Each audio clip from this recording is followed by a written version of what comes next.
the ring introductions. Let's go up to ring announcer Pierre Bernier.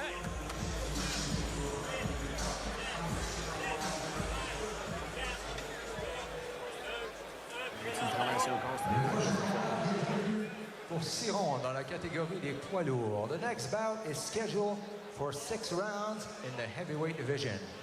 Les juges pour ce combat, the judges for this bout.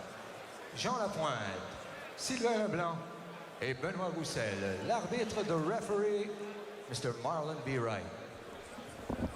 Présentant tout premièrement, introducing first in the blue corner, he weighed in at 253.7 pounds. Il enregistre un poids de 253.7 livres. Wearing black. Sa fiche professionnelle, professional record. 7 victories, 2 defeats, with 4 wins coming by way of knockout. 7 victoires, seulement 2 défaites et 4 victoires par mise hors de combat. De Québec, Éric Martel. Bahoéli. Son adversaire dans le coin rouge, his opponent in the red corner. He weighed in at 237.3 pounds, wearing black trimmed with silver. He brings a perfect undefeated record consisting of 7 wins, with 4 wins coming by way of knockout. De Bucharest, en Roumanie, Bogdan, Dinu. L'arbitre, the referee, Marlon B. Wright.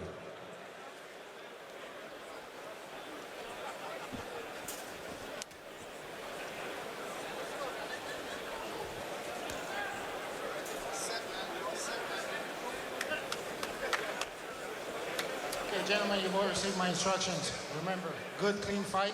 Protect yourself at all times. Second bout of the evening, the big boys. 237-pound Bogdan Dinu, 6'3", 253.7-pound Éric Martel. We're underway at the Bell Center of Montreal. Yes, sir, Rick. Let's do it. Dinu was a 2008 Olympic hopeful for his homeland of Romania, but in 2007 at an AIBA tournament in Chicago, he and 4 of his teammates got caught shoplifting at the Nordstrom's on Michigan Avenue, and he was banned for life from the amateur program, so he had to turn pro. And ironically, Mark, now he's an SIAS agent. Yes. The Romanian task force. Police officer likes to ski, and he's got a lot on his mind. He's having his first child next week. Coming right after Martel.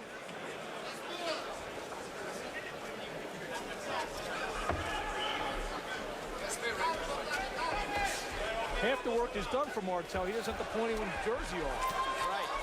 But he's getting tagged on the ropes a little bit by Bogdan Dinu. This is obviously not where Martel wants to be. And Dinu gets warned for hitting behind the head by referee Marlon Wright. Left hook from Martel. Martel can't match hand speed with Dinu, but what he can do is go to the body against a similarly structured opponent, although obviously not as good, Andrei Ivanov. He did good work to the body and managed to chop him down. That's how you can negate a hand speed advantage. With Martel, opening bell, he's kind of headhunting a little bit. Dinu landed good right on the ropes. Martel holds on. Jab, Rick. Martel already has his next fight scheduled in April against Ray Alubawale for one of the Canadian heavyweight crowns. Lost last time to Alubawale, an 8th round TKO. Stamina has always been an issue for him, but in a 4 or 6 rounder like this one, might be able to lay it all on the line early.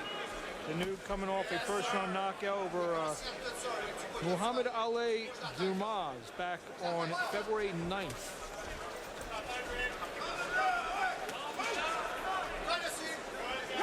Left hook from Martel hits a lot of glove. For a guy that's 6'5", Dinu is most comfortable fighting on the inside. I was just thinking, I want to see, there we go. I want to see a guy who's long like this use the jab, make life easy. Thus far, he hasn't shown in his pro career that he likes to stand on the outside and jab. He wants to display that hand speed, and the best way for him to do that is in close quarters.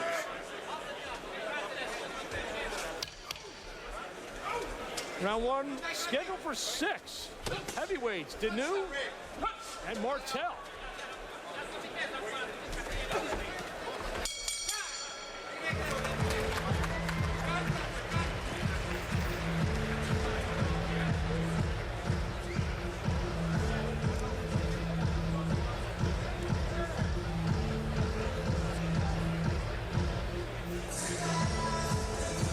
We see Denis Grachev enter the arena for the biggest fight of his professional career, Corey.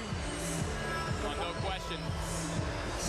Although, throughout his career, he has made a living as a pro boxer of upsetting better opponents on the road and exceeding expectations. We'll see if he can do the same thing tonight. Very relaxed. He's a kickboxer, MMA fighter, so he's fought in from hostile environments before.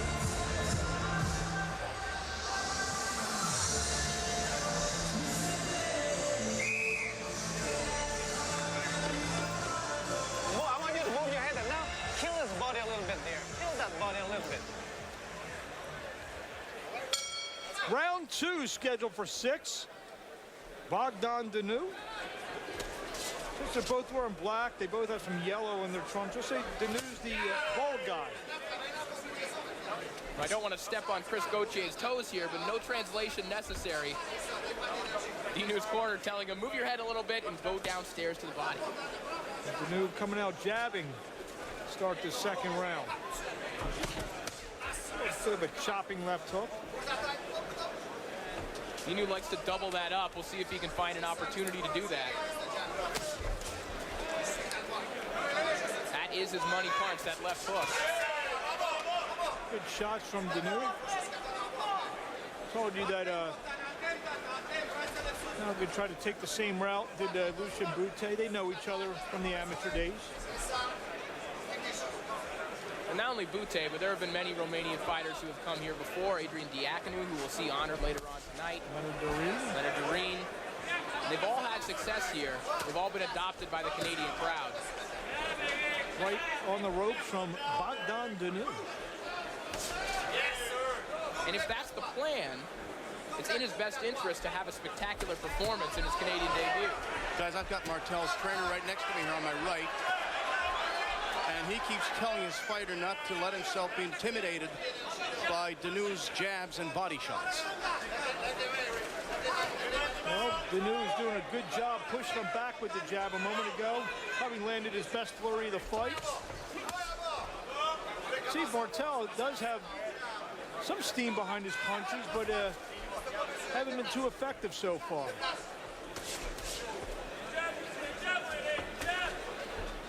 Martel is at his best when he is the aggressor. You look at his body composition. He's obviously built for power. He jumped in with that left hook in there. For a second, got Dinu's attention. Dinu very composed in there. Body work from Martel. Dinu, 150 amateur fights, 2003 junior world champion.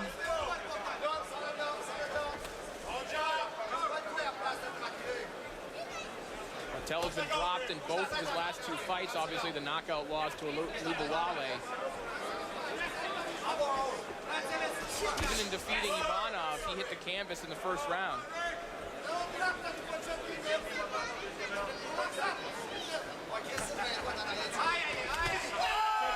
Good right hand. Martel's corner is reacting to every punch that's thrown here. Round 2 in the books. Scheduled for 6. Get a load of this, guys. Martel is reacting to every command his trainer gives him. When he called that right hand shot, he gave it to him. Immediately. You like it? Can we do better than this? How? Take a look at some of the action here. Dinu, that's his money punch. You're doing That good. You double don't see left the hook. jab is your key thing. Catches The step back is Éric perfect. Martel a couple When of he misses times, but punch, Martel had his moments but when as you well. get close to him, you're too tall. you hear like this. And then he throws stupid, a wild punch. Sometimes he touch you, and That was probably that's the reason Dinu's why he touch you. But you best, jab, flurry when you of the get fight. inside with him, 2 rounds. you sit down a little bit. You jab, you go into the rope. I want you to sit down. Fake this. He's like this. Fake this. Oh, right in the middle, okay? You hear me? You put the chin down. You're there. You squat under body, but uppercut. Uppercut 2 hands, okay? Okay. Jab, keep jabbing. Move that head side to side. That's nice. Hands down, no problem. Round number 3 of the American debut for 7-0 Bogdan Dinu. Sage advice in the corner there from Stefan LaRouche. To throw that uppercut, you'll notice that Martel still keeps his hands very wide. He also has an issue with moving his hands, but not his head. That could be a problem. Well, a lot of fighters have that problem. They try to create the illusion that they're moving. The thing about Martel, I'm noticing, he's trying to fight in short spurts, jumping in, not really jabbing to try to get in. Right over the top from Dinu. We mentioned that Martel's stamina issues have been well documented, so perhaps just trying to save himself. He's got 2 choices. He can burn it out in the first round, or he can try and hang in there and look for the perfect shot. 3-4 punch combination there from Mr. Martel.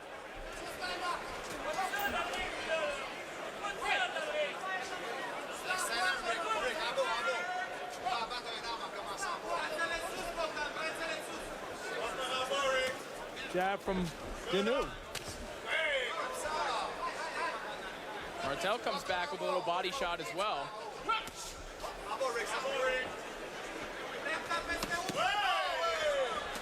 And that's that body work we were talking about, Mark. If he can go downstairs, that's probably his best strategy against a guy like Dinu. You're the expert up here, with the Canadian boxing scene. Martel fights similar to the style of a guy we're going to see in a couple of months, and John Pascal, kind of like that jump-in, explosive style. Maybe not a lot of punches around, but he's trying for something big every time he asserts himself. Yeah, he sort of is a heavyweight version, a poor man's version of Jean Pascal.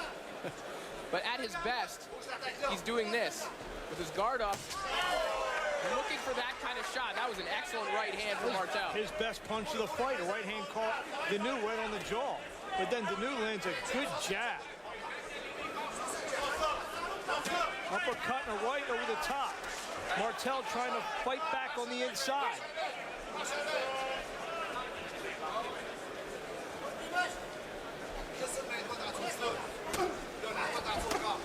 Jab, right hand from Dinu. Dinu so far not looking as spectacular as some of the boxing hardcores expected him to be. Probably having a lot more difficulty than most would have expected here tonight. I'll give Éric Martel some credit. He's come to fight. Advice from Martel's trainer during round 3, guys. You want to chop a tree down, you start from the bottom. Go to the body. Go to the body. That old adage, hit the body and the head, kill the body and the head will fall. Come on, Rick.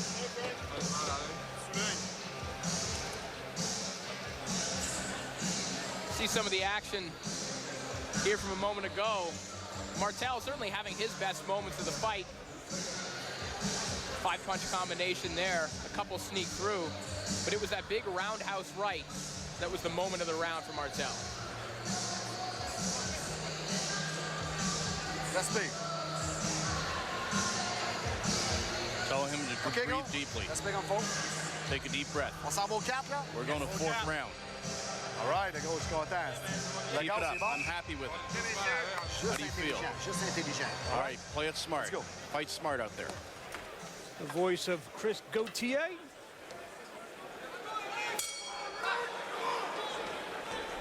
Translating, they speak French in Éric Martel's corner. You know, Martel had a great mentality coming into this fight. Initially, he didn't want to take it because he still has the fight with the Lubawale on the schedule in Alberta for April. And that's with the, again, a piece of the Canadian title on the line. That's his priority. When he was offered the fight, he said, why not? I have nothing to lose. Speaking of, here comes Dinu, trying to make a statement in the heavyweight division. And speaking of statements in the heavyweight division, we got two big fights coming up. November 30th, David Price taking on Matt Skelton live and exclusive here on Well TV. Then the very next day, Tyson Fury and Dennis Boydcev in a fight that most on Boxing Insiders, that's a fight that's going to basically catapult one of these guys to become a prime candidate for the heavyweight championship. Double jab from Dinu, right over the top, missed. How fitting as well that Price and Fury fight on back-to-back nights on the same network. Those two have certainly been on a collision course for quite some time. I did the Fury fight in Manchester, UK a year ago for the European or for the Commonwealth Championship. Don't miss that fight on Wealth TV. Right over the top from Bogdan Dinu, misses. Now there's some blood, I think, coming from the nose of Éric Martel. And that could create a problem. Martel already breathing heavily. And Dinu, I think, Dinu might see that. I think he's trying to have a little bit more veracity behind his punches now. Martel jumping in with a left as he touches his nose. Obviously, a little bit discomfort.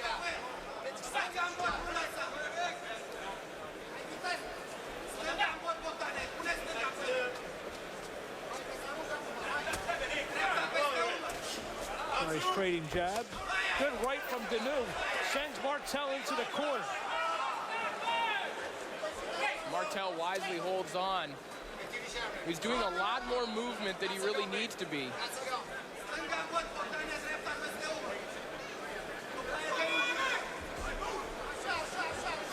Now Martel, eats a big right hand on the ropes.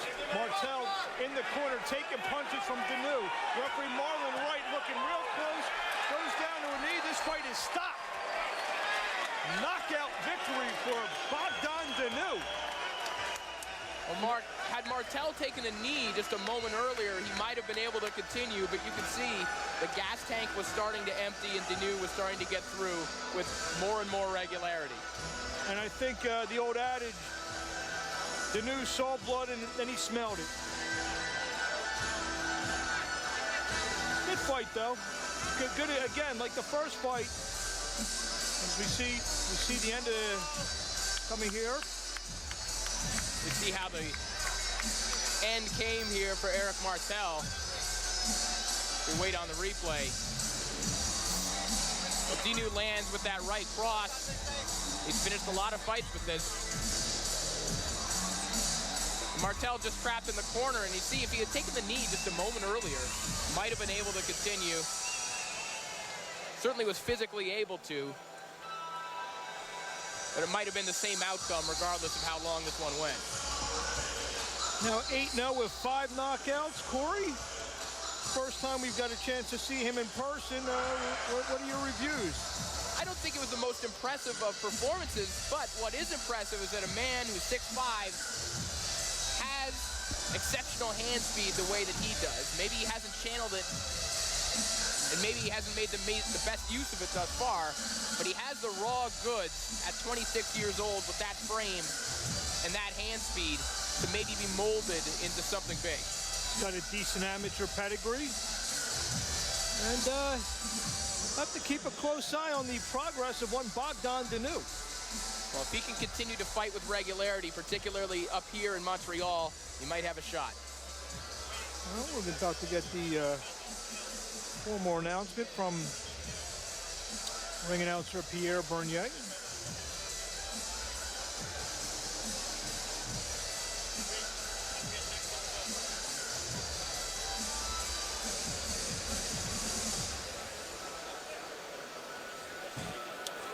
Again, heavyweights coming to Well TV November 30th, David Price, Matt Skelton. December 1st, Tyson Fury and Dennis Boytsev.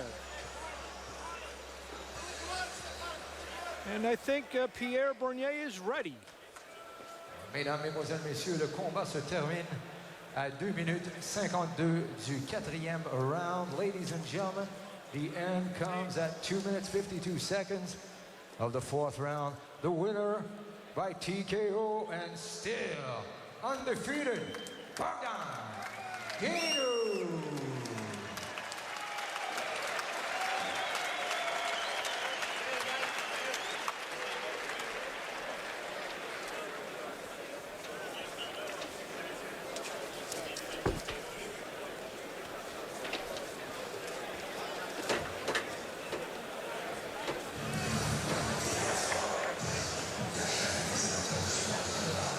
See some of the action that led up to the knockout.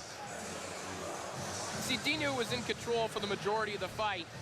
And Martel had his moments, and that, he said, was his game plan. He said, maybe I can land one big shot and get him out of there. That wasn't the case, and he just ran out of gas by the end of the fight.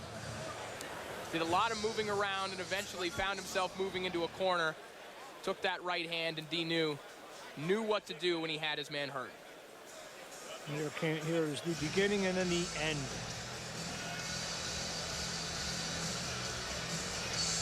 Oh, we got a couple minutes, Corey. Price, Fury.